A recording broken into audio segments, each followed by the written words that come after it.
Welcome to bKash IQ. তোমাদের উচ্চ মাধ্যমিক third and fourth semester result খুব শীঘ্রই প্রকাশ হয়ে যাবে। এখন সবচেয়ে বড় প্রশ্ন হচ্ছে তোমাদের মাথায় যে এখন আমরা কি করব, অর্থাৎ কলেজে গিয়ে পাস কোর্স নেব নাকি অনার্স নেব নাকি আইটিআই করব নাকি আর কোনো কোর্স করব, ইত্যাদি তোমাদের মাথায় কিন্তু প্রশ্ন উঠে এসেছে। তো এর উত্তর কিন্তু যথেষ্ট এক্সপিরিয়েন্সের সহিত তোমাদের সঙ্গে শেয়ার করব। আমার স্কুল জীবন শেষ হয়েছে, কলেজ জীবন শেষ হয়েছে, বিশ্ববিদ্যালয় জীবন শেষ হয়েছে এবং শত শত স্টুডেন্টকে পড়ানোর যে একটা অভিজ্ঞতা এবং বর্তমান যুগে বর্তমান সময়টা পশ্চিমবঙ্গের অবস্থা কি, কোন জায়গাতে গেলে সবচেয়ে তোমার ক্যারিয়ারটা গঠন হতে পারে, এই বিষয়টা নিয়ে কিন্তু আজ গুরুত্বপূর্ণ এক্সপিরিয়েন্স নিয়ে কিন্তু তোমাদের সামনে গুরুত্বপূর্ণ কিছু কথা তোমাদের সামনে শেয়ার করতে চলেছি। আরেকটা কথা বলবো, যারা নতুন ভিজিট করেছো বিকাশ আইকিউতে অবশ্যই কিন্তু সাবস্ক্রাইব করে নেবে পরবর্তী আপডেট পাওয়ার জন্য। আর যারা অলরেডি সাবস্ক্রাইব করেছো অসংখ্য ধন্যবাদ, আর অবশ্যই কিন্তু সাবস্ক্রাইব করে নেবে। দেখো, যে প্রশ্নটা তোমার মাথায় তুলে ধরলাম যে তোমরা স্কুল জীবনের পরে কি করবে, পাস কোর্স করবে নাকি অনার্স করবে নাকি আইটিআই করবে নাকি এএনএম করবে নাকি জিএনএম করবে, এর উত্তর কিন্তু তোমার কাছে আছে। তোমার কাছে যদি যথেষ্ট টাইম থাকে, মূল কথায় আসছি, তোমার কাছে যদি যথেষ্ট টাইম থাকে যে না আমি টিচিং প্রফেশনে যাব বা আমি লাইফে টিচার হব, ম্যাডাম হব, তাহলে সেক্ষেত্রে তোমাকে বলবো যদি তোমার বাড়ি থেকে সময় দেয়, টাইম দেয়, যে আমার কাছে 2-4 বছর আছে বা 2-6 বছর আছে যে এখনো পর্যন্ত আমি সেই পড়াশোনা করতে পারবো বা পড়াশোনাকে কন্টিনিউ করতে পারবো, ঠিক আছে, তাহলে সেক্ষেত্রে তোমাকে একটাই কথা বলবো যে অনার্স নেবে। অনার্স কোন সাবজেক্টটা নেবে, যে সাবজেক্টটা সবচেয়ে তোমার ইন্টারেস্টেড সাবজেক্ট। আর এমন সাবজেক্ট নিও না যেখানে শুধুমাত্র তোমার, যেমন ধরে রাখো পলিটিক্যাল সায়েন্স তুমি যদি নাও, অনার্স নাও, তাহলে সেক্ষেত্রে কিন্তু 11 এবং 12 শুধুমাত্র রয়েছে। অথবা তোমাকে কলেজে গিয়ে প্রফেসর হতে হবে অথবা ইউনিভার্সিটিতে গিয়ে প্রফেসর হতে হবে, লেকচারার হতে হবে, কিন্তু এটাও কিন্তু সহজ নয়। আর যদি কথা বলো যে আমি ফিলোসফি নেব, দর্শন নেব, সেক্ষেত্রেও কিন্তু একই ব্যাপার, 11-12 থেকে উপরে গেছে।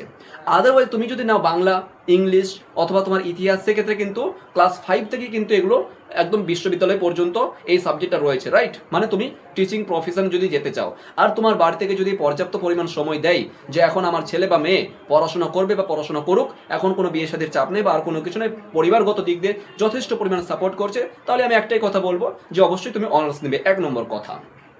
2 নম্বর কথা হচ্ছে, তোমার যদি চাকরি চাই, তুমি যদি মনে করো আমাকে 2 থেকে 3 বছর, খুব গেলেও কিন্তু 4 বছরের মধ্যে আমাকে যে কোনো অবস্থায় চাকরি পেতে হবে, তাহলে তোমাকে একটাই সাজেশন করব যে তুমি অনার্স নিও না, পাস কোর্স নাও, শেষ কথা। আর পাস কোর্স কোন কোন সাবজেক্টগুলো নিতে বলবো সেগুলো কিন্তু বলছি, 1 মিনিট ওয়েট করো। তার পাশাপাশি তোমাকে আরেকটা কথা বলবো, যখন তুমি পাস কোর্সে ভর্তি হবে তার পাশাপাশি আরেকটা কোর্স করবে, যেমন কম্পিউটার করতে পারো অথবা তোমার করতে পারো আইটিআই করতে পারো, ঠিক আছে, একটা কিন্তু কোর্স মাস্ট করে রাখবে। অথবা তুমি কোনো স্পোর্টসে ভর্তি হয়ে যাবে অথবা এনসিসির সার্টিফিকেট করবে, এগুলো কিন্তু চাকরির পরীক্ষাতে খুব কাজে লাগে, ঠিক আছে। তাহলে কি বললাম, 2টো ডিগ্রি তোমার একসঙ্গে হবে, কিন্তু তুমি কাউকে কোথাও বলতে যাবে না যে আমি 2টো ডিগ্রি একসঙ্গে করেছি। যেখানে যেটা প্রয়োজন হবে সেখানে সেটা কাজে লাগাবে।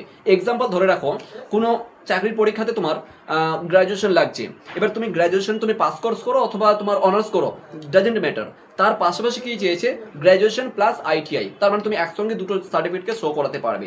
আরেকটা প্রশ্ন হচ্ছে কি এখানে, তাহলে তো আমাদের ইয়ারটা একই হয়ে যাচ্ছে, অর্থাৎ দুটোরই কিন্তু সার্টিফিকেটের ইয়ার এক হয়ে যাচ্ছে, না এক হবে না, রয়েছে মানে অপশন রয়েছে, ওটা আলাদা করা যাবে আর কি। দ্বিতীয় আরেকটা কথায় চলে আসছে সম্পূর্ণ লিগাল ভাবে, ঠিক আছে। তোমাদের কি বললাম, যদি তোমার চাকরি চাই 1 বছরের মধ্যে বা 2-4 বছরের মধ্যে, তাহলে এখন থেকে উচ্চ মাধ্যমিক অর্থাৎ ক্লাস 12 পাস করে কিন্তু বহু চাকরি রয়েছে পশ্চিমবঙ্গ তথা ভারতবর্ষের বিভিন্ন পরীক্ষা তুমি কিন্তু দিতে পারবে। এক্সাম্পল যদি কথা বলি, যেমন ধরে রাখো তোমার তুমি যদি সেন্ট্রাল লেভেলে যাও, পশ্চিমবঙ্গ পড়ে আসছি, তাহলে এসএসসি সিএইচএসএল দিতে পারবে, এমটিএস দিতে পারবে, অগ্নিবীর দিতে পারবে, বিএসএফ দিতে পারবে, আর্মি দিতে পারবে, সিএসএফ দিতে পারবে, এসএসসি জিডি দিতে পারবে।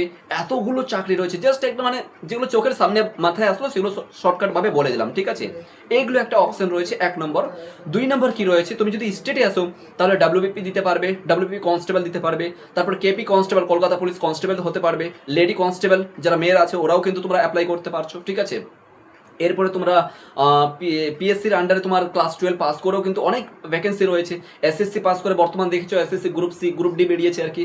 এই মতন করে কিন্তু বিভিন্ন সময় বিভিন্ন রকমভাবে কিন্তু চাকরির বিজ্ঞপ্তি প্রকাশ হয়। সেজন্য বলছি সমস্ত চাকরির বিজ্ঞপ্তি কিন্তু আমরা এখানে এই বিকাশ আইকিউ ইনস্টিটিউট যে আমাদের ইউটিউব চ্যানেল রয়েছে সেখানে কিন্তু প্রকাশ করা হবে, অবশ্যই কিন্তু তোমরা সাবস্ক্রাইব করে রাখবে, ঠিক আছে। তো দ্বিতীয় আরেকটা যেটা তোমাদেরকে কথা বলছি, তোমার যদি খুব তাড়াতাড়ি চাকরি পেতে চাও তাহলে সেক্ষেত্রে তোমাদেরকে এখন থেকে বলবো প্রিপারেশন শুরু করে দাও চাকরির জন্য, ঠিক আছে। অনার্স করতে যেও না, জাস্ট সিম্পল পাস কোর্সে ভর্তি হও। আর পাস কোর্সে কোন কোন সাবজেক্টগুলো নিতে বলবো, 1 নম্বর হিস্ট্রি। কারণ জানো প্রত্যেকটা চাকরির পরীক্ষাতে, ইভেন কি তোমার WBCS বলো অথবা UPSC বলো, প্রত্যেকটা চাকরির পরীক্ষায় সবচেয়ে যদি কোনো বেশি কোশ্চেন আসে তাহলে সেটা হচ্ছে তোমার ইতিহাস থেকে প্রশ্ন আসছে। 1 নম্বর তোমাকে ইতিহাস পরীক্ষা মানে ইতিহাস নিতে বলবো 1 নম্বর। 2 নম্বর কি পলিটিক্যাল সায়েন্স নিতে বলবো, যেটাকে পলিটি সাধারণত বলবো, শুধুমাত্র পলিটি নিতে বলবো। 3 নম্বর তোমার জিওগ্রাফি নিতে বলবো যদি থাকে। 4 নম্বর তোমার ইকোনমিক্স নিতে বলবো। ওকে, এই সাবজেক্ট যে 4-5টা সাবজেক্ট কথা বললাম, এগুলো কিন্তু মাস্ট নিবেই তো নিবে। ওকে, 1 নম্বর কথা। 2 নম্বর কি কথা হচ্ছে কি, প্রতিদিন এখন থেকে কিন্তু ম্যাথ আর রিজনিংকে স্ট্রং করো। ম্যাথ আর রিজনিংকে একদম স্ট্রং করো। ইউটিউব থেকে দেখো অথবা কারো পেড সাবস্ক্রিপশন কিনে নাও, কোনো ব্যাচ থেকে কিনে নাও, ঠিক আছে? অনলাইনে করো বা অফলাইনে করো না কেন, এখন থেকে প্রিপারেশন শুরু করে দাও। তোমাকে একটা লাইভ প্রুফ তোমাকে শেয়ার করছি একটা। তুমি জানো টিনা ডাবি, ইউটিউবে সার্চ করে দেখবে বা গুগলে সার্চ করে দেখবে, টিনা ডাবি IAS অফিসার, ঠিক আছে? টিনা ডাবি IAS অফিসার, এটা তুমি সার্চ করে দেখবে। ওই যখন ছিল, বর্তমানে বর্তমানে ডিএম রয়েছেন, ঠিক আছে? রাজস্থানে বর্তমানে ডিএম, ডিস্ট্রিক্ট কালেক্টর রয়েছেন উনি, ঠিক আছে? তো মেয়ে কিন্তু গর্ল। ওনার যখন আর কি ছিল, সায়েন্স কিন্তু ব্যাকগ্রাউন্ড ছিল। ওকে, HS পর্যন্ত সে, না না, মাধ্যমিক পর্যন্ত ঠিকঠাক ছিল। এরপর তখন ক্লাস 11-এ ওঠার পরে কিন্তু সে সিদ্ধান্ত নিয়েছিল আমাকে UPSC পরীক্ষা মানে IAS পরীক্ষা হতে মানে দিতে হবে আর কি, UPSC পরীক্ষা দিতে হবে। তো তখন থেকে কিন্তু সে নির্ধারিত করে নিয়েছিল যে আমি কোন দিকে যাব। অর্থাৎ সে ক্লাস 12 থেকেই ভেবে নিয়েছিল যে আমি UPSC পরীক্ষা দেবো। আর UPSC পরীক্ষার জন্য কি কি সিলেবাস রয়েছে দেখে নিয়েছে একবার, কোন কোন সাবজেক্টগুলো পড়তে হবে একবার দেখে নিয়েছে। কি করলো এবার, ক্লাস 11-12 থেকেই কিন্তু UPSCর প্রিপারেশন স্টার্ট করে দিল। যখন কলেজে মানে 12 পাস করলো, 12 পাস করার পর যখন কলেজে ভর্তি হলো, কলেজে ভর্তি হওয়ার পরে সেই সমস্ত সাবজেক্টগুলো যেগুলো কিন্তু UPSC পরীক্ষায় রয়েছে, মানে যেগুলো চাকরির পরীক্ষায় রয়েছে, যেমন তোমার ইতিহাস নিয়েছিল, পলিটিক্যাল সায়েন্স নিয়েছিল, স্পেশালি ইকোনমিক্স নিয়েছিল, এই সাবজেক্টগুলো তিনটা সাবজেক্টের মাথায় আসলো আর কি। এই সাবজেক্টগুলো নিয়ে সে পাস কোর্সে ভর্তি হয়েছিল, 3 বছরের গ্রাজুয়েশন কমপ্লিট পাস কোর্স। এবার তুমি পাস কোর্স নাও বা অনার্স নাও, সমান ভ্যালু। UPSC তুমি পরীক্ষা দিতে পারবে, WBCS তুমি পরীক্ষা দিতে পারবে, তুমি পাস কোর্স নাও অথবা অনার্স নাও, কোনো সমস্যা নেই। 1 নম্বর কথা। তো তখন থেকে কিন্তু সে প্রিপারেশন শুরু করেছিল, ক্লাস 11-12 থেকেই প্রিপারেশন শুরু করেছিল। আর ভেবে নিয়েছিল যে আমাকে UPSC দিতে হবে। আর সিলেবাস কি রয়েছে, কোন কোন সাবজেক্টগুলো পড়তে হয়, সেই সাবজেক্টগুলো সে কলেজ লেভেল থেকেই কিন্তু প্রিপারেশন শুরু করে দিয়েছিল। সেই জন্য বললাম আগে টার্গেট ফিক্সড করে নাও, তুমি কোন দিকে যাবে। আরেকটা কথা বলি আর কি, দেখবে বর্তমানে অনেক মেয়েরা বিশেষ করে আর কি, যে ANM GNM করবে, কেউ GNM করবে বা কে ANM করবে আর কোনো কিছু, একটা কথা মাথায় রাখো আর মনে করে কি বলো তো, ANM GNM কমপ্লিট করার পরেই তোমাদেরকে জব প্রোভাইড করে দেবে। এটা জব গভর্নমেন্ট জব নয়, এটা প্রাইভেট জব। আর প্রাইভেট জবের ক্ষেত্রে তোমাকে যখন তখন বের করতে পারবে, যখন ইচ্ছা নিতে পারে, যখন ইচ্ছা বের করে দিতে পারবে। এটা হচ্ছে প্রাইভেটের বিষয়, 1 নম্বর কথা। 2 নম্বর কথা কি, যদি ANM GNM সরকারিভাবে তোমাকে কোর্স কমপ্লিট করার পরেই তোমাকে যদি দিয়ে দেয় যে আমি 40,000 বা 50,000 বা 30,000 টাকা বেতন দেবো, তো সর্বপ্রথম আমি আগে ANM GNMটাতে ভর্তি হতে যাবো বা কোর্সটা কমপ্লিট করবো। বুঝতে পেরেছো? ফালতু কথা। বর্তমানে দেখবে অনেক সংস্থা রয়েছে, অনেক সংস্থা বা ইনস্টিটিউট রয়েছে যেখানে কিন্তু এই মানে ফ্যাসিলিটিস বা এই কথাগুলো কিন্তু প্রোভাইড করছে বা বলছে যে ANM GNMটা করে নাও, এরপরে কিন্তু তোমাদেরকে চাকরি প্রোভাইড করে দেবো। অনেক এমন জায়গাতে কিন্তু মানে 100-এর মধ্যে 100-র মধ্যে হয়তো 2 থেকে 3টা লিগালিভাবে হয়, বাকি সব ইললিগাল কাজ হয় এগুলোতে। বুঝতে পেরেছো? তো ওই সবের মধ্যে যেও না। তো করলে করতে পারো, নো প্রবলেম। তা বলে এটা বলছি না যে করতে বারণ করছি, করলে করো, অসুবিধা নেই ANM GNM। কিন্তু তার আগে একটা কথা মাথায় রাখবে, যদি তোমার চাকরি পেতে চাও তাহলে সেক্ষেত্রে এখন থেকে কিন্তু প্রিপারেশনটা শুরু করে দাও। সিরিয়াস প্রিপারেশন কিন্তু এখন থেকে শুরু করো। ডেলি মিনিমাম তোমাকে একটা জাস্ট পড়ার কথা বলছি, 3 থেকে 4 ঘন্টা ডেলি প্রিপারেশন করো। 3 থেকে 4 ঘন্টা ডেলি প্রিপারেশন করো এখন থেকে। এটুকু লিখে রাখো, 1 বছরের মধ্যে তোমার হাতে চাকরি চলে আসবে। চাই তুমি আর্মির কথা বলো, SSC GDর কথা বলো, CHSF এর কথা বলো, BSF এর কথা বলো, অথবা তোমার WP এর কথা বলো, KP এর কথা বলো, প্রতি বছরেই কিন্তু এগুলো ভ্যাকেন্সি বের হয়, প্রতিটা বছরেই কিন্তু বের হয়। আর দ্বিতীয় আরেকটা কথা, যদি তুমি টিচার হতে চাও, টিচার লাইনে যদি তুমি যেতে চাও, বর্তমানে তুমি দেখেছো 10 বছর পরে, 9 বছর পরে বর্তমান 2025 সালে একটা রিক্রুটমেন্ট বের হলো, অর্থাৎ নিয়োগ হলো আর কি টিচারের আমাদের পশ্চিমবঙ্গে 9 বছর পরে। বুঝতে পারছো? 9 বছর 10 বছর থেকে বিএড করে গ্র্যাজুয়েশন করে সব বসে আছে, আর 9 বছর 10 বছর পরে কিন্তু এই ভ্যাকেন্সি বের হলো মাত্র কয়েক হাজার। বের হওয়ার পরে আবার যখন পরীক্ষা দিল, দেখতে পাচ্ছ মাত্র কয়েকটা সিট, বেকার মানুষরা সব বসে আছে। কি করবে বলো? ডিগ্রি নিয়ে বসে আছে। সেজন্য বললাম এখন থেকে কিন্তু আমি তোমাদের হাতেই কিন্তু সম্পূর্ণটা, তোমাদের কাছে যদি টাইম থাকে আর যদি টার্গেট থাকে আমি টিচার হব, তাহলে সেক্ষেত্রে অনার্স নিবে। আদারওয়াইজ কিন্তু পাস কোর্স নিয়ে ভর্তি হও কলেজে, আর তার পাশাপাশি কিন্তু যে কোনো একটা ডিগ্রি করবে। চাই তুমি NCC করো, অথবা তোমার ওই এনসিএল, এই তোমার এনসিপি, ওই লেভেল 1 বলে একটা সার্টিফিকেট হয়, ঠিক আছে? ওটা কিন্তু বিশেষ করে ওই জিডির ক্ষেত্রে এবং বিএসএফ এর ক্ষেত্রে, আর্মির ক্ষেত্রে, এগুলোর ক্ষেত্রে কিন্তু কাজে লাগে, ঠিক আছে?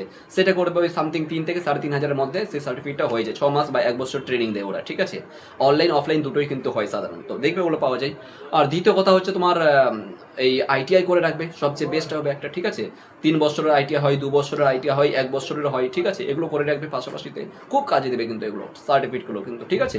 সম্পূর্ণ মানে গভর্নমেন্ট অফ ইন্ডিয়া অথবা গভর্নমেন্ট অফ ওয়েস্ট বেঙ্গল এরা আর কি অথেন্টিক হয়ে থাকে, এই বিষয়গুলো মাথায় রাখবে। আর পড়াশোনাকে কিন্তু এখন থেকে প্রিপারেশন সিরিয়াসলি ভাবে নিবে, দেখবে খুব শীঘ্রই কিন্তু তুমি চাকরি পেয়ে যাবে, ঠিক আছে? বিশেষ অভিজ্ঞতা নিয়ে কথাগুলো বললাম, শুধু টাইম পাস করো না, শুধু একে বলতে যেও না, ওকে বলতে যেও না আমি চাকরি করার প্রিপারেশন নিচ্ছি বা চাকরি পরীক্ষা দিতে যাচ্ছি, দরকার নেই। যখন চাকরি পেয়ে যাবে ঠিক অটোমেটিকলি ওই সব মানুষগুলোই কিন্তু তোমাকে মানে ওয়েলকাম করতে আসবে বা কংগ্রাচুলেশনস দিতে আসবে, বুঝতে পেরেছো? দরকার নেই কোনো কিছু, এখন থেকে কিন্তু সিরিয়াস প্রিপারেশন নিয়ে নাও। এবার তোমার উপর ডিপেন্ড করছে তুমি কোন দিকে যাবে। যদি টিচার হতে চাও তাহলে সেক্ষেত্রে অনার্সের জন্য প্রিপারেশন নাও, অনার্স করো কমপ্লিট, ঠিক আছে? আর যদি চাকরি পেতে চাও তাহলে আমি তোমাকে সাজেশন করবো পাস কোর্স নিয়ে নাও, তার পাশাপাশি যে কোনো একটা সার্টিফিকেট অর্জন করো, ঠিক আছে? এবং কন্টিনিউ কিন্তু প্রিপারেশন শুরু করে দাও এখন থেকে। যে ক্লাস 12 পাস করেই, মানে উচ্চ মাধ্যমিক পাস করে যে সমস্ত চাকরি পরীক্ষাগুলো মানে দিতে পারো, সেগুলো বিষয়গুলো কিন্তু কয়েকটা বলেছি অলরেডি। আর ইতিপূর্বে কিন্তু যখন যখন বিজ্ঞপ্তি আসবে এই চ্যানেলের মধ্যেই কিন্তু তোমরা সমস্ত কিছু পেয়ে যাবে আপডেট, ঠিক আছে? অল দ্য বেস্ট সবাইকে, থ্যাংক ইউ সো মাচ।